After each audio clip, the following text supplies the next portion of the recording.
Dr. Frederik Steyn. Derek is a friend of Wesley Medical Research.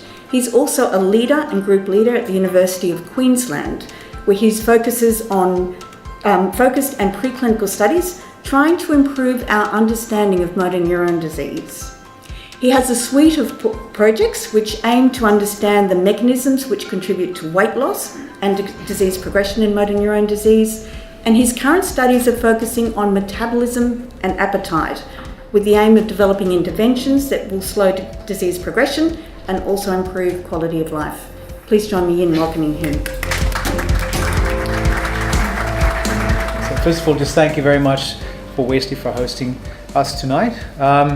For those who are not familiar with our research, about 5 years ago, I stepped out of the lab. I had a wonderful partner and my wife along my side. In fact, I was actually on her side.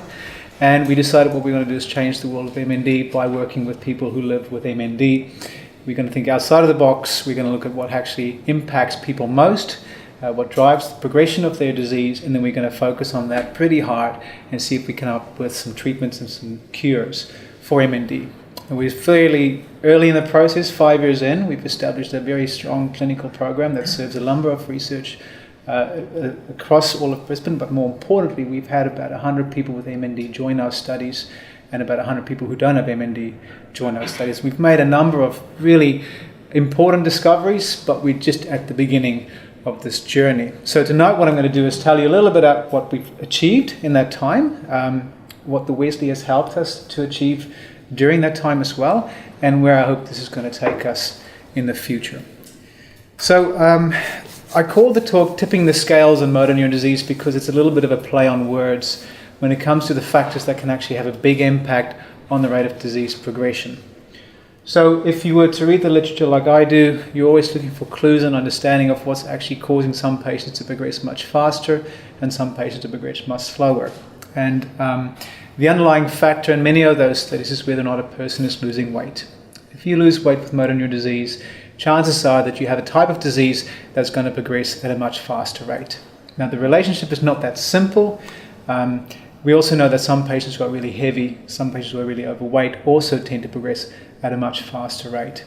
But the general premise is that if you have MND and you're diagnosed and you go through a period of rapid weight loss, it's generally a sign that something's not good and that your disease is going to start taking a bit of a gallop and eventually a run. And so our studies have been designed around the notion of why are people losing weight and how can we intervene, slow down their weight loss. Now that's not a crazy idea because we know from the animal studies that if you simply maintain the body weight of a mouse with motor neurone disease, you also can slow down the progression of their disease and you can extend the quality of life of that animal as well as the survival of that animal. Now of course to get to that stage, we really need to understand what causes weight loss. So this is something that all of us can actually identify with. We live in a world that's full of a lot of good food and opportunity to sit down and do nothing. And so as a consequence, most of us are conscious of our body weight throughout the day. And so the next slide is probably going to be something that most of us are very familiar with. When it comes to weight loss and weight gain, we have to think about the energy we spend. We have to think about the energy that we consume. But it's not that simple. When we look at the energy we spend, we actually break it up into three components. Right now, as you're sitting there, you're burning 70% of the amount of energy that you would normally burn during a day just looking at me. That's a lot if you think about it. It's a very large amount. So about 20%, depending on how active you are, will go into your activity.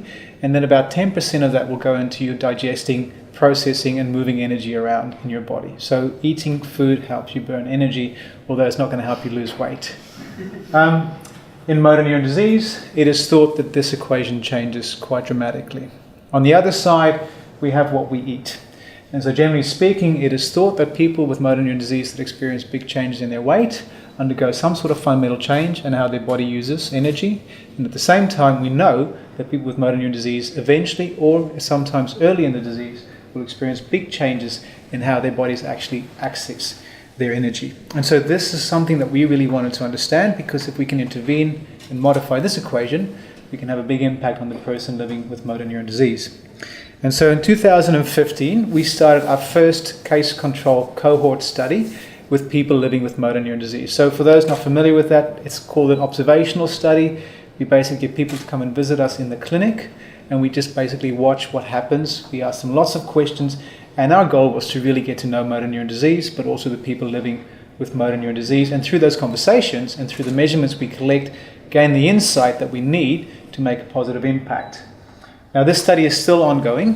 We are actually planning to finish the study at some stage this year, so I can't report the full outcome of that study, but I can tell you what happened during that very first visit when patients came and saw us, and that was published not long ago in a journal called JNNP, which is a very interesting journal because they tend to reject 90% of the papers that are sent to them. So we're very happy that they took it on board and published it, and we're more happy that the editor for the journal liked it so much that he wrote a little bit of a note on the side and told the people that they should read our work. Now, without Wesley, this would not have been done. So what did we learn from that study? Well, when we think about motor neuron disease, we think about the rate of a person's decline in their physical ability, so the rate at which their disability starts to affect their life. And this is something that we can measure in a clinic. It's done through a very simple questionnaire. There's a range of questions, and at the end of the day, if you do 100% of that test, you get a score of 48. Unfortunately, as people start developing disability, that score starts to go down, and generally speaking, when people come and visit us, they have a score of about 42. We can do this questionnaire every single time a person comes and visit us, and we can see at how fast their disease is progressing based on the number of points that they lose over a period of time. And what we found was that patients who undergo a big increase in how their body uses energy are unfortunately also those patients who tend to have a much faster decline in their physical function. In other words, in those patients, they have a disease that's galloping away from them because their disability is progressing at a much faster rate. We also learned from that study that those patients who undergo an interesting change in how their body uses energy also tend to have a disease that unfortunately is going to kill them a little bit earlier. So we found that patients who experience big increases in how their body uses energy were twice as likely to pass away in the year after they've seen us. So this, of course, is a very big and a very important thing that we have to stop. We can intervene. And I'm not going to talk to you about that work tonight because this is actually something that my research collaborator, Shu, has taken one step further. And she's now at a point where she's got a drug that can reverse this metabolic switch. And we're hoping to actually get that into a clinical trial very soon so that we can start on the progression for not just those patients, but hopefully it will also work for all patients with motor neuron disease. What we did, however, also within this study was look at how this change in energy use is going to impact a person's ability to maintain their body weight. And what we found was quite surprising. Even though the literature for the last 25 years assumed that an increase in energy use in motor neuron disease is going to cause weight loss, it turns out that it doesn't. It's got nothing to do with weight loss. Quite surprising to us because the hypothesis was completely blown out of the water. But more importantly, it led us to the next step in our studies. If it's not how the body is using energy, what is causing weight loss in motor neuron disease, and in turn, what is causing patients to progress at a much faster rate? Now, before I put up the picture with all that interesting stuff about how we use energy and how we lose energy, and all of our focus was on this side of the equation, we quickly realized we were wrong. Yes, it's important, but for a different reason. We're doing that work. The question is what's happening on the other side of the equation.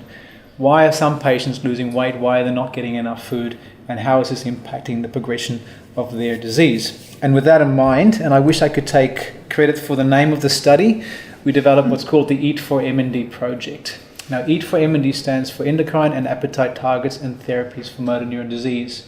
Targets and therapies in there because we don't care just about what's causing the weight loss, we also want to do something about it. And so this project has three aims. First one is to understand the prevalence and the impact of loss of appetite in people with motor neuron disease. The second is to understand all of the causes that causes loss of appetite in patients with motor neuron disease, because not every single person is the same. And therefore, if you're going to treat it, you need to know exactly what's causing loss of appetite in that patient. And when I talk about appetite, it's not just about how hungry we are. It's also about our capacity to access food. So this includes things like disability. And then the very last thing was, once we have all this information at hand, can we treat it? And can we do it so that we can slow down the progression of the disease? Now, for those of you who are wondering why I have a little picture of, what's it called, the Little Shop of Horrors monster there, that's not what it's meant to be. Someone pointed that. That's actually a seedling. It's a cornflower that's growing and sprouting, and the reason we put that there is because big things grow out of small ideas. And that's how we hope that's where this project is leading us. Anyway, we started this project about 18 months ago, and the very first thing we did was just run some questionnaires past the people who come in for our research studies, and we simply asked them how they feel about food. And it's a little bit more technical than that. We're able to actually generate a score, and that score will tell us whether or not a patient has a good appetite or a bad appetite, and then from that we can work out what's going to happen to those patients in the future. And there's a lot of information on this slide. I don't really need you to focus on the information there because I'll tell you what's going on. But effectively, we found that 1/3 of all the people that we saw in that clinical visit had no appetite. And what's more importantly, that when you compare them to somebody who doesn't have MND, those people were 3 times more likely to not have an appetite. This is very important because this potentially is what's causing the weight loss in that individual. The other thing we found out was that even though appetite loss occurs very early on in the course of disease for some people, it becomes more universal.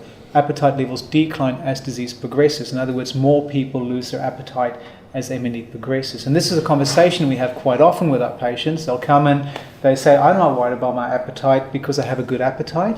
And then 6 months later they come in and they say, I've got no appetite, I don't know what's going on, I've got no desire for eating, can you please tell me what I should do? And of course that's when we start saying, listen, you don't have bulbar symptoms, but maybe go see your dietitian because they can give you some really interesting ideas of making sure that you eat enough. And that's important because we actually found that those patients who have no appetite were the ones who are losing weight. The ones with good appetite maintain their weight, the ones who lose appetite lose their weight. And very importantly, if you look at this graph here, and the people with no appetite are the red line, and the people with appetite are the green line, you'll find that the ones who have no appetite lose their body fat, the ones with good appetite tend to gain body fat. When you lose body fat, that's an indicator that you're not consuming enough calories, and therefore you're living with calorie deficit. And this, we believe, is the reason why some people with motor neuron disease progress at a much faster rate than other people with motor neuron disease. We have to test that, we hope to test that, and we will test that. So what is causing loss of appetite in people with motor neuron disease? A lot of things cause loss of appetite in MND, and generally speaking, if you read the literature, it's bundled into disability. Everybody thinks that people with motor neuron disease lose their appetite because motor neuron disease takes away their ability to access food, and that is not wrong.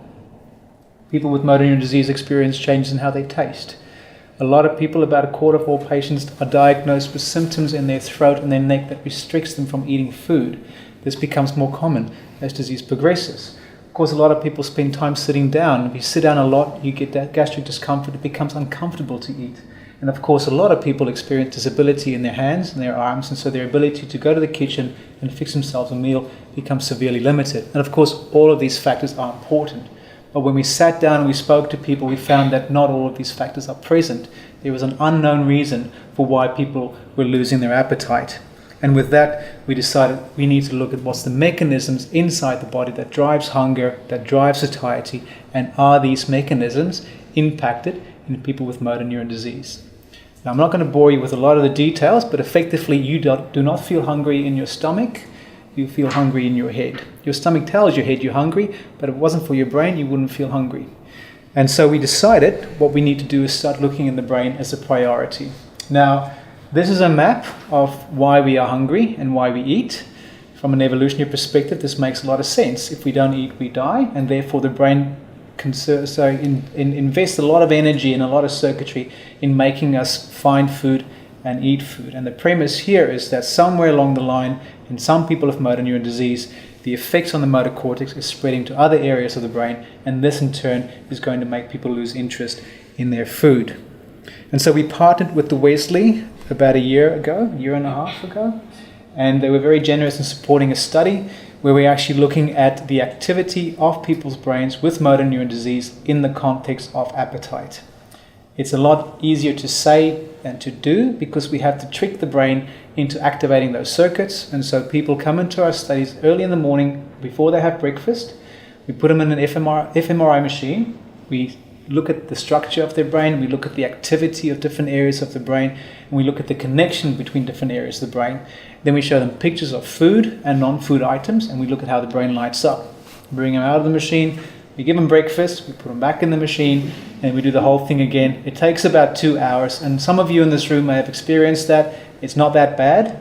In fact, I'm told that people want to fall asleep inside the machine. It's that much of a relaxing environment. I don't see it myself. But at the end of it, what we do have is a beautiful map of a person's brain, and we can actually see how strong their brain responds to food. Now, we haven't finished the study. We're about 33 people into the study. We should have it done by the end of the year. What I can tell you now is that the strength to which the brain responds to those food images correlates with a person's own idea of how hungry they are. And so it does look like, to some degree, that a change in appetite with motor neuron disease is related to how their brain responds to food. This is a very difficult thing to treat. You can't convince someone to be hungry if their brain doesn't want them to be hungry. Now, this has led us to the other side of the equation. So it's not just about our brain, it's also about our body and what our body is telling us. Now, in 2015, we ran some blood samples from patients from the clinic, and we looked at a number of factors that actually tell our brains we are hungry, hormones, and one of those hormones is called ghrelin. It's released by the stomach. It's the only hormone that's released by the stomach that then tells the brain you're hungry. So when your stomach is grumbling, that's when ghrelin levels are really high. It acts in an area in the brain that then makes you go and find food. I don't know if anybody here has experienced the idea of hangry. You get hungry, angry. You can blame your ghrelin for that. After you eat a meal, ghrelin levels go back down again. Well, we looked at ghrelin levels in our patient population. We found that people with MND had about half of that ghrelin in circulation. I didn't believe it. I'm a scientist. I thought we can do a better study. So we redid the study, and we this time controlled for when people had food. And as you can see in the second graph, we repeated that observation. So now we have two sets of cohorts of patients, both of them showing that levels of ghrelin in their blood are much lower. Could this be the cause for loss of appetite? Now, I'm not going to tell you about everything in between. I'm hoping you're going to ask me some questions on that. But I'm very fortunate to work with some very, very clever people. And one of the clever people I work with discovered a number of hormones, including TSH. But he also discovered a molecule that has led us to discover ghrelin. And as part of his discoveries, he's made wonderful molecules that can actually mimic the effects of ghrelin. We can't treat a person with ghrelin because ghrelin doesn't stay around in the blood for very long, but we can treat people with these molecules. And he has actually found that this molecule activates a number of pathways in the body that not only protects neurons, not only protects the muscle, but also drives appetite. And so what we're now doing as the next phase of our studies, because remember, we're all about making sure that these discoveries come back to the patient to improve their lives, is we're beginning to test these molecules in our models of motor neuron disease. We're looking at a number of mice with motor neuron disease. We're also looking at the cells we've generated from patients who have motor neuron disease. And our hypothesis is that this particular molecule, this particular drug, called just up here, is able to activate not only the hunger centers in the brain to help people maintain their appetite, but also increase their body weight. But this particular molecule is going to protect their motor neurons, both in the brain as well as in the spinal cord. And as a bit of a bonus, it's going to act on their muscle to maintain their muscle mass and the connections between the neurons and their muscle mass. And if our hypothesis is right, this in itself is going to slow down the progression of motor neuron disease. We've got a grant in right now, and if we get funding, we hope to have this molecule in clinical testing within 2 to 3 years. So with that, I just want to quickly summarize what I've mentioned over the last 18 minutes. I feel like I've spoken forever.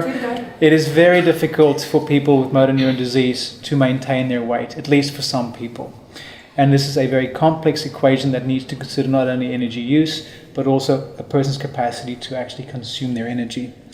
It is very important that we recognize that a number of factors are going to impact a person's ability to maintain their appetite. It's not just their disability, it's also their physiology. Sometimes the disease is fighting them, and it's very important for us to provide people with those tools to actually help bypass that.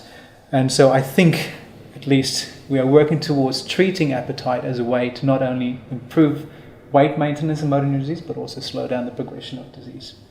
Now, I'm not going to finish there. I just want to say thank you very much for the people who have supported this. I'm noting all the collaborators who's actually been involved in the collection of some of the data that I've mentioned here. I'm putting a picture here of one of our research participants undergoing a metabolic assessment. It was drawn by his 3-year-old daughter while he was going through the test. They couldn't find a babysitter. Sadly, he did pass away not long ago, but his memory lives on through our research. And most importantly, I really want to thank Wesley Medical Research for their support and the university for coming on board and helping us to do some of this work. With that, I'd just like to thank you very much, and I'm happy to take as many questions as you have.